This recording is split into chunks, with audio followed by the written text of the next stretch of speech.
Hi நண்பர்களே! What I eat இன் அ டேல இன்னைக்கு மார்னிங் நான் ஒரு தோசையோட தான் ஸ்டார்ட் பண்ணேன் மார்னிங்கை. அதுக்கு வந்து ப்ரான் தொக்கு தான் பண்ணேன். ஸோ இன்றைக்கி மண்டே அப்படின்றனால சண்டேவும் ஹெவியாக தான் செஞ்சாச்சு. எல்லாம் செஞ்சு சாப்பிட்டாது, சிக்கனு ப்ரான் எல்லாம்.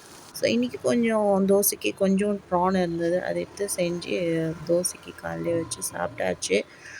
லஞ்சுக்கு என்ன பிளான் பண்ணலான்னா, கொஞ்சம் ஃபிஷ்ஷும் வாங்கின்னு வந்து ஃப்ரிட்ஜில் பெசரி நேற்றே வச்சுட்டேன்.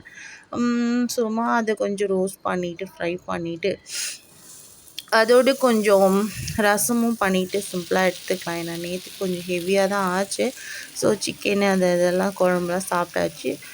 இன்றைக்கி கொஞ்சம் மைல்டாக இருந்தால் தான் நல்லாயிருக்கும் அப்படின்னு சொல்லிட்டு ஃபிஷ் ஃப்ரை தான் பண்ணேன் நான். அதுக்கு கொஞ்சம் ரசமும் வச்சாச்சு. வச்சு இன்றைக்கி லன்ச் நான் முடிச்சிட்டேன். ரொம்ப டேஸ்டியாகவும் இருந்துச்சு. ரசம், சாம்பார் அதெல்லாம் வந்து வெஜ்ஜுக்கும் நல்லாவே இருக்கும், நான்வெஜ்ஜுக்கும் நல்லாவே இருக்கும். அது எப்பயுமே பெஸ்ட்டு தான்.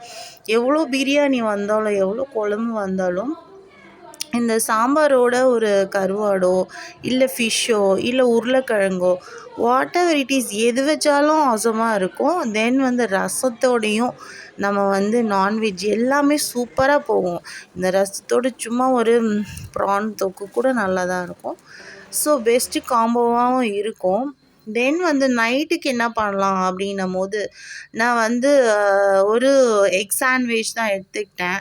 ஸோ ரொம்ப ஹெவியாக சாப்பிட வேணாம், மைல்டாக இருந்துக்கிட்டோம் அப்படின்ட்டு 2 எக் சாண்ட்விச் பண்ணி நைட்டு நான் டின்னரையும் முடிச்சாச்சு. நீங்கள் என்னெல்லாம் சாப்பிட்டீங்கன்னு எனக்கு கமெண்ட் பண்ணுங்கள். எங்கள் சேனல் பிடிச்சிருந்தா லைக் பண்ணுங்கள், ஷேர் பண்ணுங்கள்,